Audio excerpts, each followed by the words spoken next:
Fix your knee pain with these 3 exercises. If you've got knee pain and you're not sure what to do about it, one of the things that you can do is try and get more muscle activity or feeling into your quad muscle. Doing that can reduce knee pain for a number of reasons. But when people try to do a lot of knee exercises with knee pain, they do it in quite a knee dominant position where their knee is sore, so they stop using their leg completely and then their knee pain gets worse. In this video, I'm going to show you how to fix all of that. Hi, my name is Brennan. I'm the owner of the Pain and Performance Clinic based in Lucan in Dublin. Like I said, for a host of reasons, if you get more activity and work into this muscle here, it can help with knee pain. Let's start with this first one. So say if you're at home, holding onto a wall, step back with the other leg. So this is the leg you're working. Now, what you don't want to do is drive your knee pain over there. Go to the position that you feel, okay, I don't have knee pain there. Look at my back foot. There's hardly any weight through there.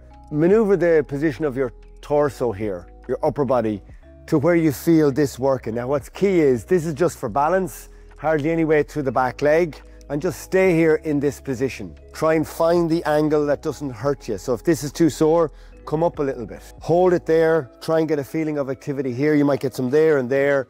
Then try and stay there and just go up and down. Again, in this position, I'm not bringing my knee forward. I'm just sitting down into my hip a little bit. If you do maybe 6 or 8 reps of that, go back to holding it again. Pretty quickly, you're going to start feeling a lot of work in this area here. That's the objective of this exercise. Feel these muscles working without annoying your knee, and then take a break. Now, do that one, okay? You can take a break, do it again, take a break, do it again, or go straight on to our second exercise. The next exercise we're gonna do involves having a band like this, just wrapping it around your feet. Now, again, say I'm working this leg here. If I have my heel down like this, it might annoy your knee pain and it's just gonna work your hip flexor. Whereas if you push your foot up a little bit, you'll get more quad activity. So lying on your back, pull it up, hold it for a second, all the way down. In this position here, get it up, feel it working. Again, the purpose of this exercise is that you feel this area working. Always stop when you feel you could do 2 or 3 more repetitions.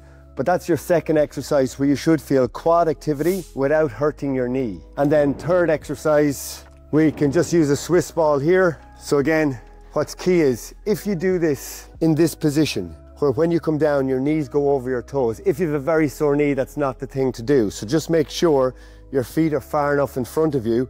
You lean back into the ball and you're going to go up and down like this. So in this position here, my knees are pretty much over my ankles. They're not gone past it. That should be fine for a lot of knee pain. If you can't go down this far, just go to here, okay? If this is as far as you can go, shift across to that side a little bit more. If you stay here, you can feel some activity here. Get some work into it, up and down a few more times. The longer you stay here and mix in a few reps, you can start to feel a lot of work in your quad muscle, and that's the objective of this exercise. Now say you've that done, and that's one round of those 3 exercises. If you go back and do all of that again, do 2 or 3 rounds of it, at the end of it, you will have more work and activity here, and again, that can inhibit pain in your knee. There's 3 very simple exercises that you can do most days in order to reduce your knee pain. If you have any questions on any of that, feel free to comment below and we'll be happy to help.